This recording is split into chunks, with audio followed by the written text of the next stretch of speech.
No, don't put me down for cardio. I'm horizontal running. I'm Hana. And I'm Georgia. And you're listening to Film Picnic. This episode, we are here at Vancouver International Film Festival. The 44th. As VIFF is, as Film Picnic is, recorded on the ancestral unceded territory of the Musqueam, Squamish, and Tsleil-Waututh peoples. We hope that Film Picnic can also be a space of knowledge sharing, reconciliation, accountability, and just a safe space overall. And it's important to acknowledge, as we always do, that this always was and always will be Indigenous land. There were so many great Indigenous titles at TIFF also. Yeah. That were at TIFF, but they were like VIFF, Vancouver-based filmmakers. And now they're back here. And I'm so excited. And it's amazing. We are shooting this episode not in our regular studio. We want to thank Vancouver Film School for letting us film in their space. In your little theater. We knew with the movie season, with the festival season, we had to get into a theater ourselves. Can I also say something? I think it's really funny how a lot of the time we kind of just show up and people assume that we're supposed to be there because we have, like... If you enter a space with some kind of large equipment apparatus... People will show you right to where you're trying to be. People will remove the rope, whatever that is. You guys know what we're talking about. I just thought that was really funny. Pull it aside for you, yeah. They would just like let us through and then it'd be like, by the way, we are Film Picnic and we're here to do press. And they'd be like, oh, okay. What I am also so stoked about for our kind of engagement with VIFF this year is the fact that we aren't just speaking with filmmakers, obviously, as we love to do, but we're also kind of getting a peek into the artist and industry section of VIFF, which is, as festivals are, it's not just films and it's not just screening people's art, which is amazing and is kind of the core of it, but there's also this whole kind of industry component, whether it's panels or different workshops or like the artist and industry program has the Catalyst program, the AMP cohort, which is specific for composers, emerging composers, where you kind of get to have this specialized specific group of people that you get to explore the festival with and like have designated places to attend and parties to go to meet people, to network, and also to learn and expand. I think it's such a great kind of building of infrastructure for the festival, because not only are they screening works that they think are important, but they're also really bringing other people up, and they're finding young artists, giving them opportunities, giving them access to people that they otherwise wouldn't have access to. We interviewed an Oscar winner. Yes. Was that wasn't our first time, was it? No, it wasn't the first, and it won't be the last. No, it won't be. That's so cool. But it was unusual, and it was exciting, and it's been so great to have those kinds of opportunities this year, and to get to share them with you guys. What do you feel like the difference is between VIFF and TIFF? Because we were just at TIFF. We were just at TIFF, and now we're at VIFF, and we live here. I feel like I just asked you a question, and I'm gonna answer part of it. And go for it. No, that's okay. We're not interviewing a guest right now. We're just yapping. I was thinking about it, and I feel like it's a different feeling coming from the city. You know what I mean? Yes. Like when we went to TIFF, we were in Toronto for TIFF. With VIFF, you and I are both full-time students. We also have jobs. So we're already here, but it's kind of like fitting VIFF into our daily life. So in that regard, for me personally, it's felt really different, but in a really special way. Like I just love how everybody is talking about VIFF. Everyone's like, oh, are you going to this event? Oh, I'm going to this panel. Are you going to that party? Whether or not, they're in, like, even people in my master's program in business are asking me about VIFF tickets and what films I'm going to go see and how popular it is, not just among the film community, but the general Vancouver. Yeah. I'm not going to finish that Populace? sentence. Yeah. Citizenship. Vibe. I don't know. And I love the way that art has become, even if it's just for this like week and a bit, it's like art and cinema becomes your daily life, which again is a privilege. It is a privilege to be able to do that and to be able to be living in the city where it's happening. Another difference I'll say is the scale. But I will, obviously TIFF is the largest film festival in North America. The resources that they have are incredible. They have a lot of money. Corporate sponsors that are like throwing cash at them. Also a highlight of VIFF, and maybe this is because we were just kind of locked into one area while we were at TIFF, but VIFF is engaging with so many local theaters. I think there's like 10 plus venues between Vancouver, North Vancouver, West Vancouver, where films are being screened, like the Rio, the Cinematheque, the Vancouver Playhouse, obviously like the VIFF Center, kind of the home base, just to name a few. But I'm like, these are also theaters that, I mean, let's be real, it's a tough time to be an independent theater right now. And they've got the Cineplex engaged, like Fifth Avenue Cinema, Scotiabank Cinema. Okay. Well, I was going to say as well, it's not just cinemas, but also studios and spaces where they're holding their panels. Sorry, I was checking to see if she was here. She wasn't. Yes, we're waiting for our guests. We have 2 special guests for this episode who we are very excited to talk to. And truly I love that we just are like, we're getting the PR emails early. People know that we're in Vancouver. There's so much amazing art circulating, and I'm so happy that our city and the place where we live has these festivals and these spaces for it to be shared and reach the communities that it was made by and for random other people to just enjoy. But for now, please enjoy the conversations we had with Mayumi Yoshida, writer, director, lead actress in Akashi, and Ava Maria Safai, writer and director of Foreigner. Hello. Hi. How are you? How are you? I'm good. Thank you. I am privileged to be here with Ava Maria Safai, writer, director of Foreigner. That is true. That is me. Thank you for having me. It's been a long time coming. Yes. I've been begging to be on Film Picnic. No, and we've needed to have you. Thank you. Thank you. I feel like Foreigner, it's specifically is such, I mean, it's an universal story, but there's so much Vancouver talent and crew on it, and I feel like that's just such a special thing to talk about on our show. Agreed. And also just to give opportunities like that. So thank you and congratulations. Thank you so much. I'm really excited. Hope you guys liked it, and yes. it was fun to watch. It was so fun to watch. Thank you. I'm a sucker for like an early 2000s anything. I loved specifically that time period. So you started a long time ago.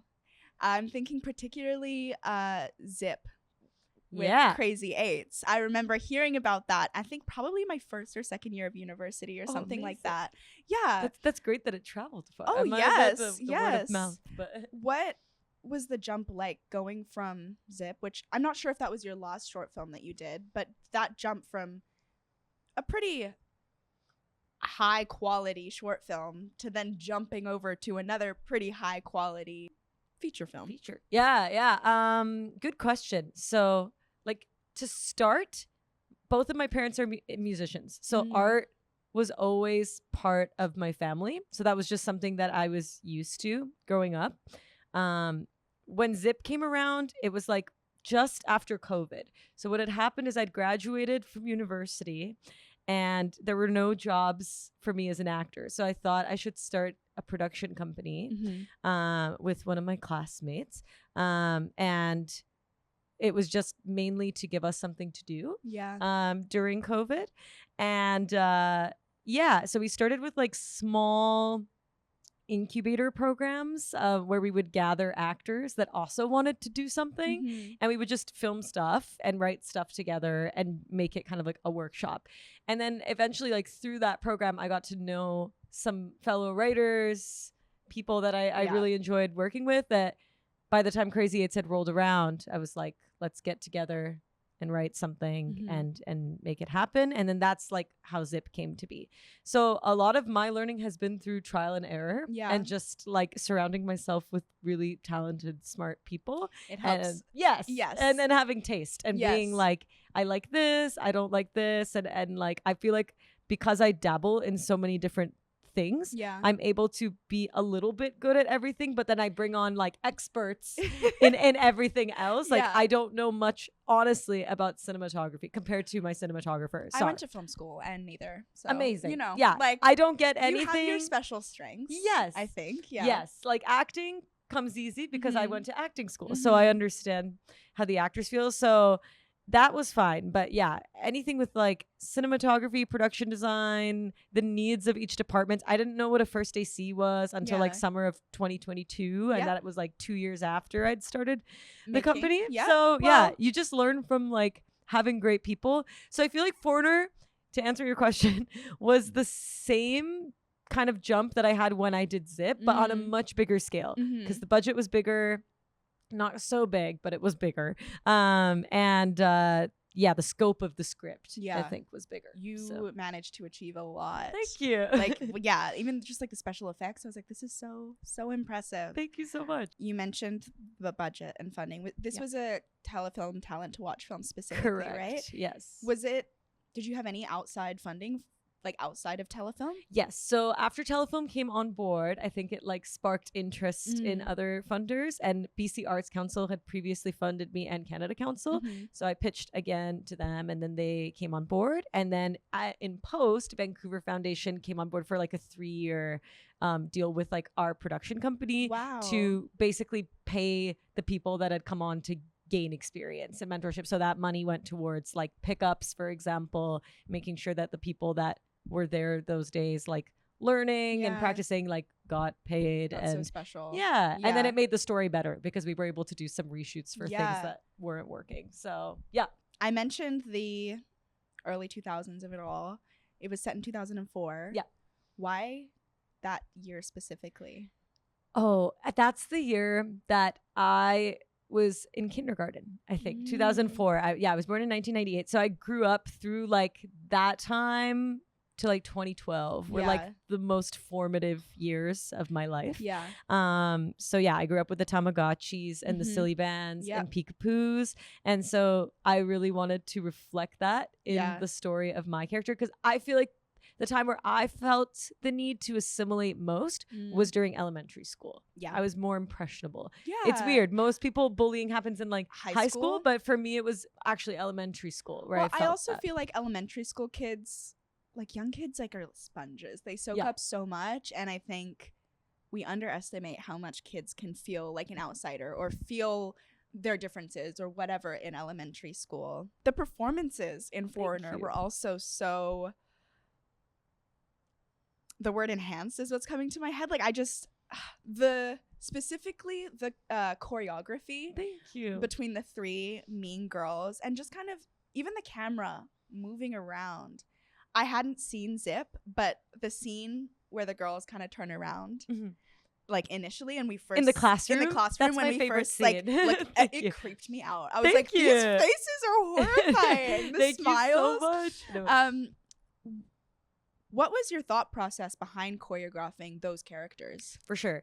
And you reminded me when you said performance, one funder I forgot to mention, Creative BC. They were great as well. Shout out to Creative BC before I forget. But, back to performances. Yeah, I think directing performances came kind of easier to me because I'm an actor. So I understand from the experience of having good directors and bad directors how to and not to talk to actors. And I feel like every actor has a different Just do it better. Just do it more sad. Yeah. Again, but better. Scary. Yeah. Like I like bigger. I like telling actors go bigger. Like that's a good impulse. Like, was that something that you encouraged on? Totally. Foreigner? I think so, because I think people need to hear when they're doing something right as well. But sometimes I also edited the movie, so I would think ahead. The whole thing yourself. Yeah. I had a great assist editor. Okay, we're gonna talk about that. Yes, we can talk about that a bunch. It was its own process. Wow. I had Jeff, who did all of the like syncing and like would put together, assemblies and helped with the TV cuts, but the actual cut of the movie was a lonesome job. That was me. So was thinking very much ahead to that while I was rehearsing with the actors of like, where's a moment where I could cut to a subtle glance from the lead? What's going to look like super creepy? I think there's like a thing, it's called the Stanley Kubrick stare or something. Something like Psycho. That was something that there was a lot of that like specific look. Yes.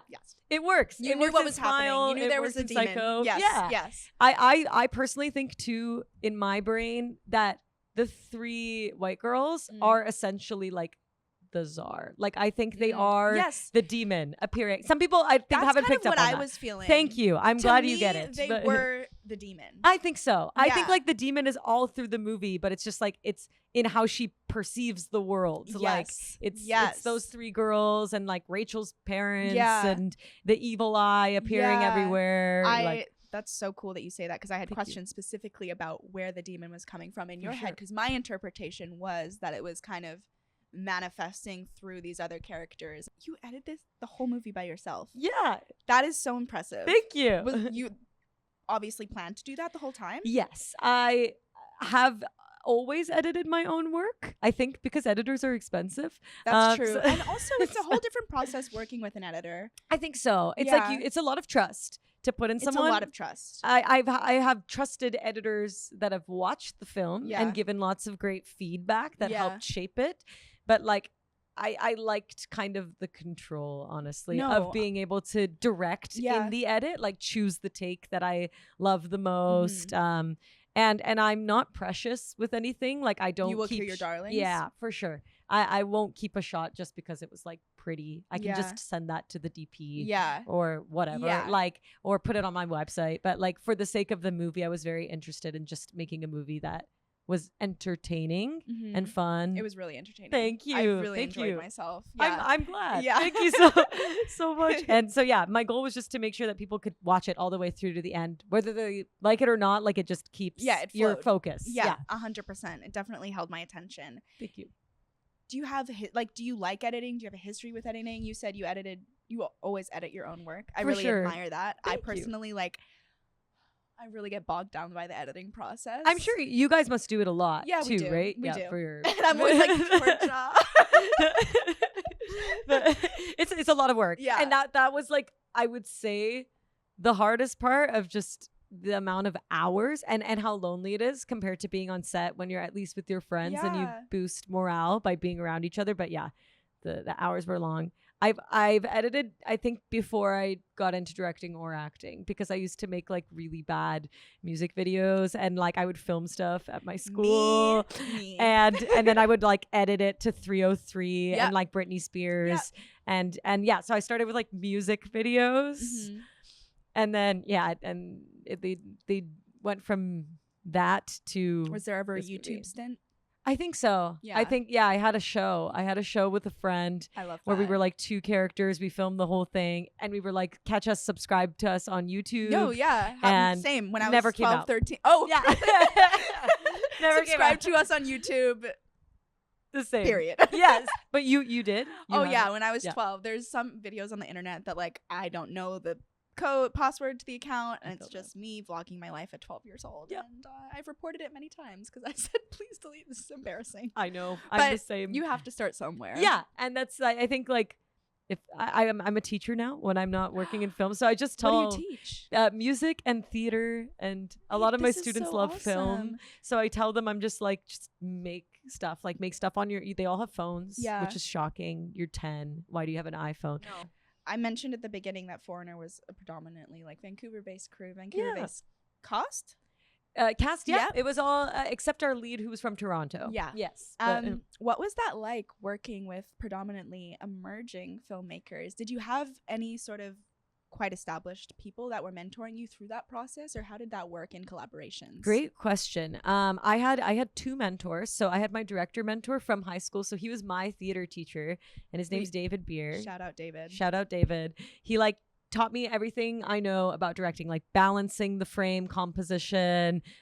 He did it for theater, but everything applies, like all the terminology. Yeah. So I had him come to our dress rehearsal because I take so much inspo. So you do rehearsals as a I do like director. full rehearsals. And I love that, and that's because you're an actor. Thank you. Like I know, I Yes. understand. I hate going on set and like times not I haven't knowing. even done a read through, and I'm like, guys. I know. Table read, we did everything. We did the table read, fittings, rehearsals. We did flight rehearsals, stunt rehearsal. Flight and then rehearsals like her flying in her the air. flying in the air, Yeah. spoiler. But like, and then the horror dress movie. rehearsal. Yeah. Where makeup tests Dress and rehearsal. Wait, I'm gonna take that. I love that. do it. Yeah. It's worth it. Have like all the department heads there. It's also Pretty much. fun. It is fun. And then on the day, you're not all freaking out, and it's not the first time that you've done it. Exactly. So Yeah. yeah, they ran it like a play, and then my mentor David was there and he gave feedback, and at first the ending was really different.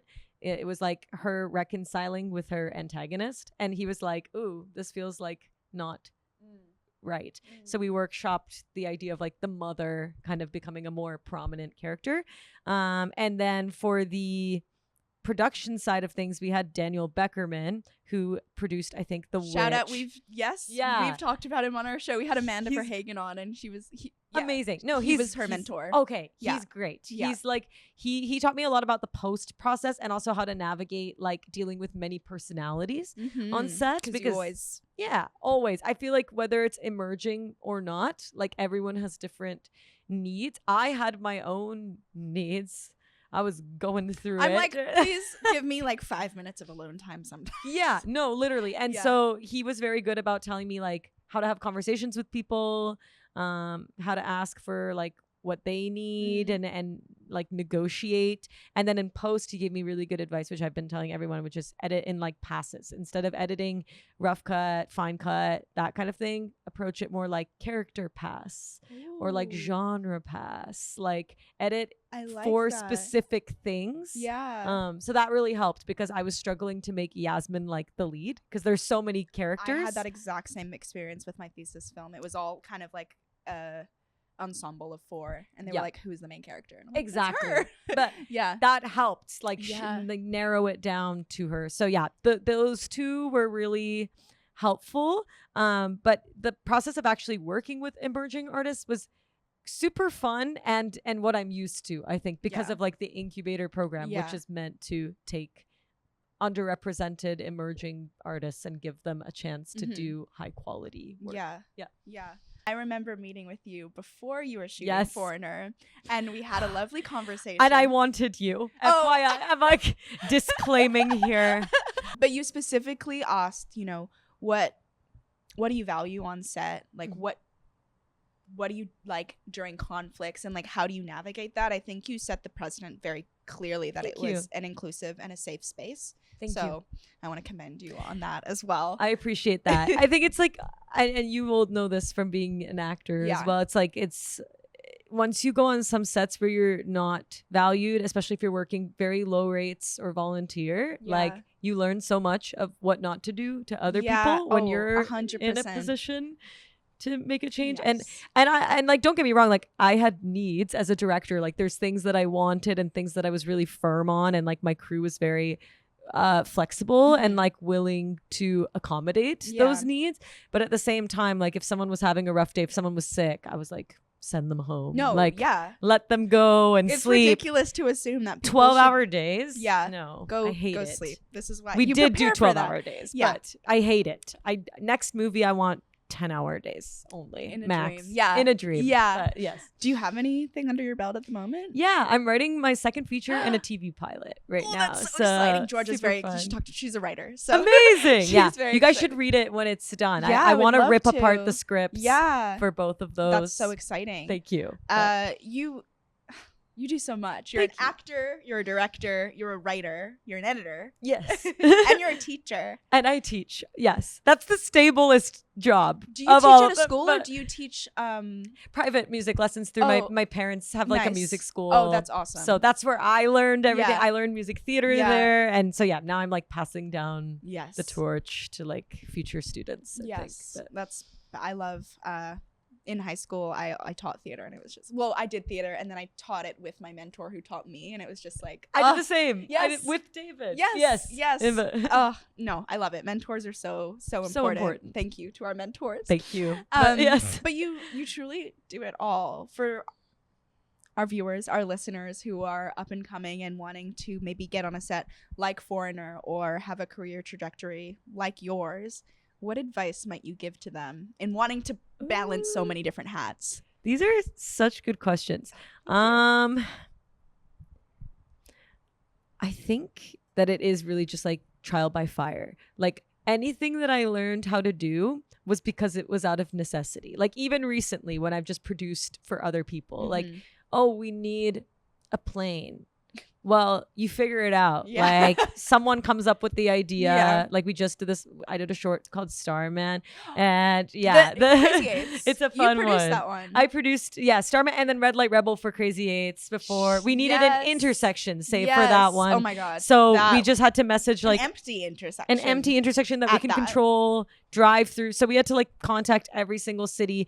My director like scoped out like over 100 streets, and then she was like, I like this one, but then we had to file the permit. So I just learned how to get a street through necessity. Same with like Starman. We needed a plane. Again, my director found a flight school, and then that's a really smart way of doing it. It is very smart. Yeah, I'm sure they have like simulation. I don't even know. Maddie Jin. Shout out Maddie Jin. Yes, yeah. Yes. Maddie Jin and Hannah Yang, two queens. But yeah, Maddie wanted a plane, so she found a flight academy. Wow. Pacific Rim Aviation, and City of Delta were the two people that helped us. But we learned that exists now because the movie needed it. Yeah. So I would say like don't set your ambition too low because you don't get better. If something is easy, you're not really learning at all. That's so true. Yeah. And you also mentioned you literally started your production company before you knew so much. Yeah. And I feel like that's kind of Georgia and I just dove into this situation and now we're figuring it out. Every job we do, we're like, well, that went wrong. But now we know. Yeah. Exactly. No, it's the same. I think for everything, like I don't think a surgeon necessarily knows how to perfectly operate on a heart the first time. I also don't think so, unfortunately. Yeah, that they would probably be lovely. have to test on the dummies and stuff. And exactly. like, I think another like stigma in the arts that bothers me is this expectation that you have to be really good, like really young. But it takes so many years for doctors to be doctors. Like they go to school for like 10 years and then they do residencies and like all of the stuff before you're getting like doctor paychecks. Yeah. So I don't understand why there's not the same treatment for the arts. Yeah. Like it takes a while to be really good at anything. A lot of the celebrities that are doing really well right now were child actors. Exactly. They've been doing it for 20 years already. People will be like, I'm giving it 1 year. I'm giving it 1 year to like succeed. And it's like, wow, that takes 1 year to make the friends that you need. And then I mean, just to like the process of Foreigner took 3 years to like make. Like we wrote it. Well, I wrote it in May 2023. We applied for the grant as a production team the same month, and then we heard back in like November of 2023. Then production for a year, and then shooting, and then only now are people seeing it. So it takes more than a year. Well, congratulations Thank you. on your feat. I'm so excited for you and Thank for you so much. what you've done, but also like what's coming. Do you have any last words, anything you want to shout for what's coming up? Yeah, I can tell you a bit about the next two projects. So the TV show is about a restaurant that's a cover up for something else. Love that. Which will be fun. Yes. It's like a supper club kind of thing. And then the feature is about an Uber driver, and it's a dark horror film. Also kind of around the themes of immigration, but I've kind of like taken the feedback that I got from Foreigner, good and bad, and am like instilling it in this new idea and bumping up the scale. I love that. So can you touch on that feedback a little bit? I think some people wanted more blood, guts, monsters, like more into the horror, like more genre. Yeah. So they're like, oh, if you're gonna label it as a horror, like go full horror. Okay. But for me, I think for this particular film, that wasn't so my priority because I feel like too much horror would have taken away from the psychological. Yeah, it was very psychological. Thank you. Yeah, it's like like there were aspects. There was like the VFX lice and the floating and stuff that like there's obviously like I would bugs crawling in our arms. Very creepy. But like I would love to pour as I get better as a filmmaker and hopefully acquire bigger grants, like more money into those elements so that they become even more real, as real as the actors. Yes. But like when you have 3 amazing VFX artists like working at home for like a couple $100 like on their laptops, like there's only in like so 2 weeks, like that's not, they did an amazing job. So it looks amazing. Thank you. No, shout out VFX team. Love you guys. But shout out VFX I would love to give them more money and more time to like do those things. So yeah, that's some feedback for next time is like spend almost a year like in post. Oh, like, in post. Yeah, I think so. I think Yeah. And oh yeah, the other thing that I found people come for first is like holes in the script. And like Foreigner was one of those scripts that was written in a weekend. Like I wrote it on the Friday and I submitted it on the Monday. So Georgia's clasping her pearls. Like, it was an insane turnaround because I just wanted to get it in for the grad. So ADHD, which I have fully activated and just written. But for this next feature, I want to like do it theater style. Like I want to drag it through the mud. I want to do 100 table reads, have like multiple actors and like dramaturgs and like mentors, pick it apart, strangers, people that have all different kinds of tastes, so that every choice that I make, I 150% can back and believe in, as opposed to like, I just wrote it and I'm like, it's that chapter of my life and I'm happy that it's in the world now, but like I didn't have the time to really workshop it apart from that dress rehearsal. So a lot of the workshopping happened through production, through post. I would like to just like be 150% sure. And you learn each time. Yes. And that's what you've taken away from this one. And maybe, I mean, there's like really great films that are playing like at VIFF. There's one, a Welcome Distraction, which they shot like, and they wrote as they were going. UBC and that students, turned out great. Graduates, alumni. Yes. Which slay. I'm like, that's amazing. Yeah. For me, it's like, I kind of did that where it's like, I wrote it very quickly.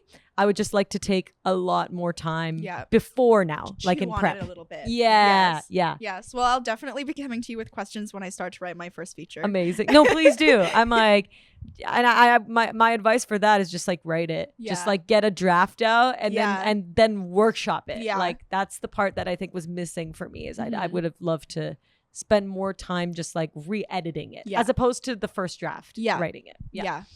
Awesome. Well, thank you so much, Ava. It's been such an honor to have you at our picnic. Oh my gosh. We have one little thing for you. Oh. Don't get excited. It's like not.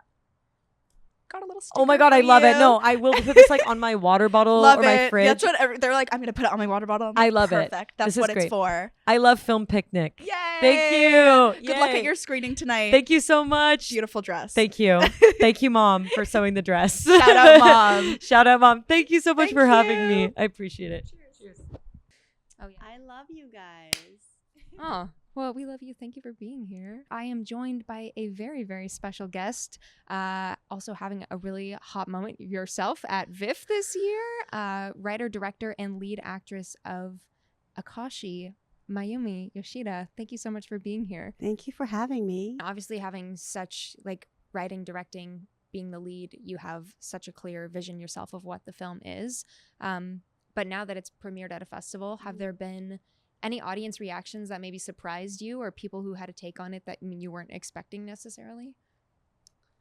I think there's many things that people take away from. So I'm kind of excited. I've been pleasantly surprised by how many different they're all like holding on to different parts of the story. They're like, oh, I love the coming of age part. Oh, I love the love story. Oh, I love the first generation immigrant experience, because there's a lot of themes in our movie. It is multi-layered. Very lasagna style. Yeah, so many. So I love hearing that all of them, there's a certain audience for all of them, and they're kind of catching that, and so it's not just one thing. So that's been really rewarding. Mm-hmm. Yeah. I know Akashi took 9 years, if I'm correct. It was a conversation, then a play.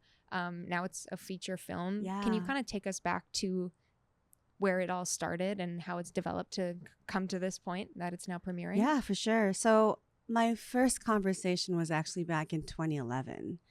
And then in that conversation, it kind of like shook me and sort of I started to question my values in life and like how I saw relationships, and then it sort of stayed with me for a while, and I knew I wanted to do something with it, but I didn't know what to do with it because I was just an actor. And then I was part of this poetry reading event with two legends from Japan. Their names are Sayuri Yoshinaga and Ryuichi Sakamoto. And Ryuichi Sakamoto specifically, he's a composer, and they were doing a poetry reading event in Vancouver at UBC. And it was like an event that was reading poetry from Fukushima, Nagasaki, and Hiroshima. So was a very powerful event. And in rehearsal, Sakamoto-san would play many songs, but one song in particular he started playing, and I would just like instantly start like bawling. Oh. And it was so strange. I've never had that kind of reaction to a song before. And then just around that time, my grandma, who I had that conversation back in 2011, she fell ill. So we felt like, oh my God, how long do we have left with her? And I think probably that those things together just kind of like, I don't know how, like that emotion kind of found something in the song. So every time he played it, I just kept crying. And then at the rap dinner, I went up to them and sort of asked for an advice, a career advice or any advice.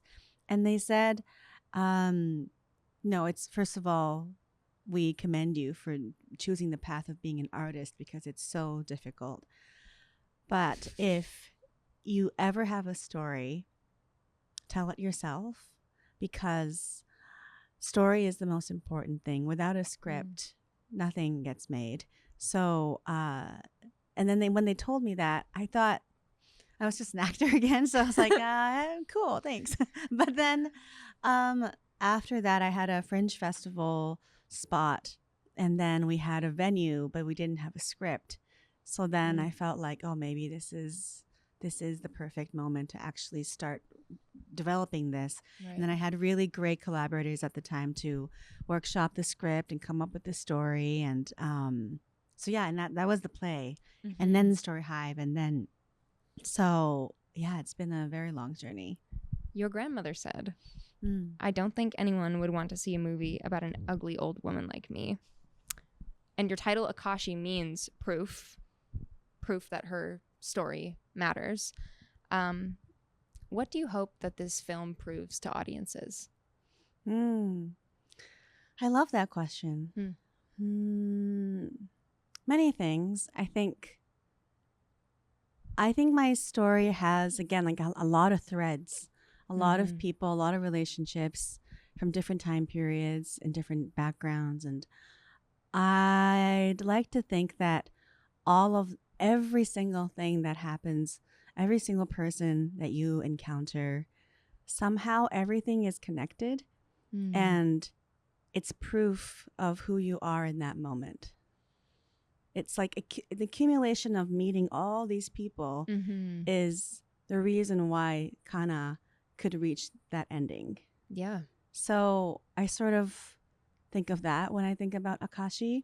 And I also want it to be sort of like, this is a more not related to story, but me as a filmmaker, I wanted like Akashi to be the Akashi for myself as an artist, that I could act, I could direct, I could write, because I kept thinking, I don't know if I could. So there was a part of me that sort of wanted that for myself, which is a bit meta, but so that's unrelated to the story. It's more for myself personally. Yeah. Kind of exploring that trifecta that we've mentioned, writer, director, lead actor. That's just enormous for a debut feature. Like that's so much to do. What was your preparation like to kind of navigate doing all three? Did you prepare? Did you just jump in full steam and you were like, I'll figure it out? No, I love preparing. Okay. I think as actors, we're like trained to prepare. Yes. So VFS alumni. I mean, everybody, I think, especially I come from theater from Tokyo. So I'm obsessed. I love rehearsal. I think some actors don't like rehearsal. I love rehearsal. You love the process. I love it. And it is. it's the discovery part, and I think that's what makes any story better. I think I'm a better storyteller because of that process. But prep is everything. Prep is, even when I was like choosing my collaborators, I chose people who loved prep. And Gerald Lim was my DP. He Shout out. Loves prep. He's brilliant. He came to my house like almost every day for like a week or more, I think, to just shot list over and over every single scene. And I was like storyboarding as we were shot listing, so it's like ingrained in my head. And we did that 3 months before the shoot. so that, and by that time we already had main locations locked, like the houses. Okay. So we were aware Nice. of like how much space we have for the camera and like how much, you know, like what is the movement that we could possibly do with the actors, the blocking. So all of that really helped prep accurately so that like it's making sense with the time that we have, which was very little, and the resources too, which was again very little.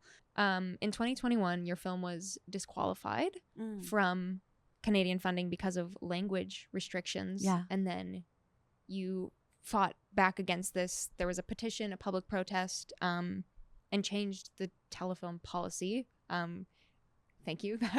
Amazing. Can you just talk a little bit about that experience and maybe what it was like to, you know, like have Akashi be part of what has helped redefine what Canadian means to telefilm, at least? Yeah. I want to say that I don't want to take full credit. I think there were many other people before me who tried to make the change, but it was very difficult. And I think I also, when we were doing this petition, there were many amazing folks who across Canada who put this document together. So I credit them for that as well. But it was a really interesting time when Minari and The Farewell was also like disqualified as like an American film for like it was in the foreign language category for some of the awards because of the amount of non-English was spoken. Right. So the conversation was very timely. And then I think because there was that topic already that's been like, you know, everybody was kind of aware of that. When this happened, first of all, we were aware of us not being, you know, qualified. And we were sort of encouraged to apply anyways because there has been exceptions in the past, which is true. So and thank goodness you did. Yes. And here we are. Yes. No, but as in like the rule is there, but then there has been exceptions. Even if the rule was there. Okay. So we were like, okay. And then, but then when we got completely disqualified, as in like we didn't even reach adjudication, we just felt very. I mean, I wrote that it feels like an erasure of identity, because this story is very much my story. And then, you know, I am a permanent resident here. I'm not a citizen, but I feel just as Canadian as these folks who also just got a PR card and feel like they're part of the Canadian like community. So, and there's a lot of people who's gone through something like this where they've moved to a different country by themselves and found their home here in Canada. And myself included. Yeah, my language just happens to be Japanese for the folks back home for me. So, and there is always this like talk about how authenticity is important and diversity is important. And there were so many initiatives for that too. And I think they were even saying about like how the juries are going to be more diverse so that there will be more diverse projects. Like the diverse telefilm juries? Yeah. Like diverse, the word diverse was like it was plastered everywhere. Like put that sticker on and we're good. So then when it actually came to real opportunities, real funding, if that was like the gatekeeping that was happening, then like how are we ever going to actually tell our stories if you want diversity and authenticity? Then if we can't even reach the juries to even see our project, like it's okay if we get denied after they like look at the project and say, okay, maybe it's not this year. That's normal. But for us to not even be adjudicated was that part that felt like that's a very disappointing gatekeeping that was happening. And then I just voiced it on Twitter and everybody was very like supportive of that. Yeah. Well, I think it's just lovely and amazing that it was able to change. And I don't know, I think it's an interesting conversation. Like obviously as Film Picnic we cover Canadian film, and as Hana and I have discovered, that can mean so many different things. And I think even watching your film, I'm like, obviously it's in a different language, one that I don't understand, but I was like, I do feel the Canadianness of it, and I do kind of think and see that element as well. Yeah. That's also, I want to add that in the edit, we actually had some Vancouver scenes, a lot more Vancouver scenes. Oh, really? And then for creative reasons and for many reasons, we ended up cutting a lot of them. But a big part of me felt like I was so worried that it won't be Canadian enough if we cut those scenes. And then it was so funny how my producers were like, Mayumi, but you are Canadian, so you making it is already Canadian. And I kept feeling like, but I'm not enough.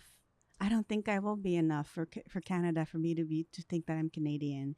And then realizing that I was putting that much weight on my shoulders to represent my community, to represent Vancouver. And I remember just like bursting out crying because I felt so I didn't realize how much pressure I was putting on myself to like try to represent as much as possible. Yeah. It's so impressive, I think, what you've accomplished with this film. And obviously not your first time at VIFF. You know, I think you have a career that is enviable to many people who are just up and coming and, you know, would love to make a splash with their debut feature the way that you have here.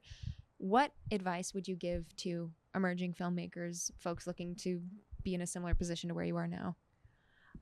That's so funny. I do not think that way at all. How do you mean? As in, like, I don't think anybody would be enviable of where I am, or I don't think it was a splash at all. I think, to me, this is how I would view it. And this is why I love talking to people, because it's so interesting. And I am getting to the point of the advice to your question. Answer however you please.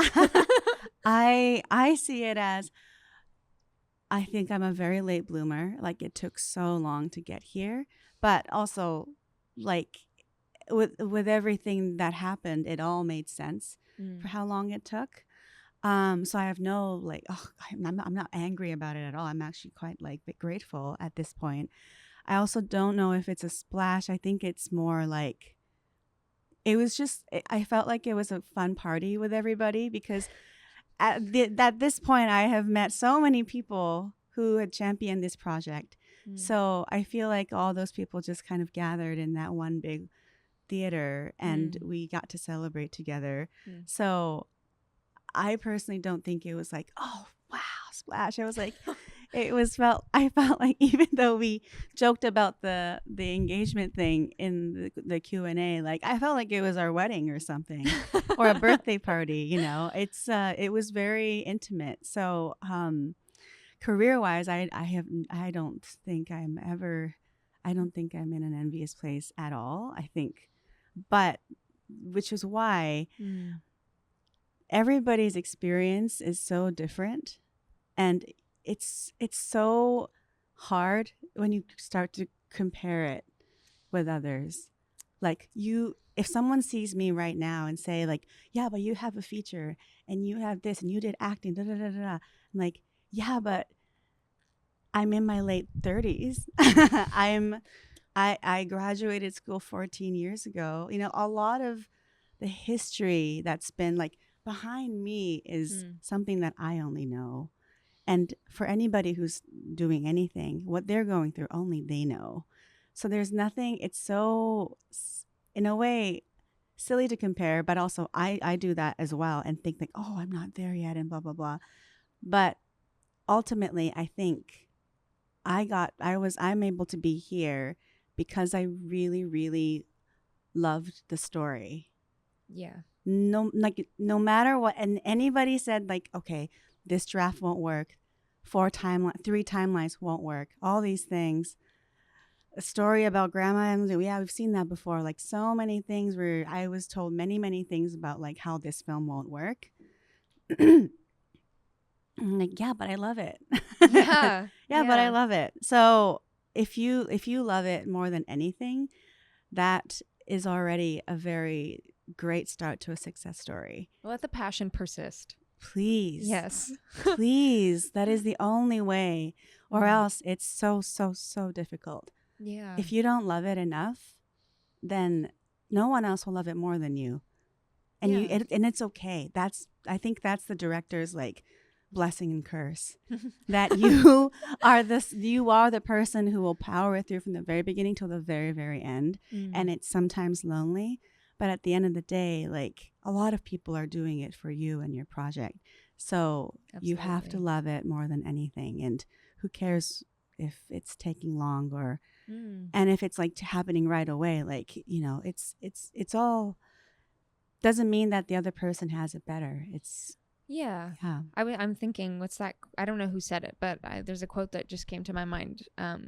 Comparison is the thief of joy. Yes. Yes. I love that quote. So just do your own thing. Exactly. And love it more than anything else. Truly. Oh. Do it for yourself. Thank you so much. Any Thank parting you. words for the listeners of Film Picnic? Keep supporting Film Picnic. This is I say support Film Picnic because without any support from community, like I wouldn't be here. So we need to support each other, which is why I wanted to be here.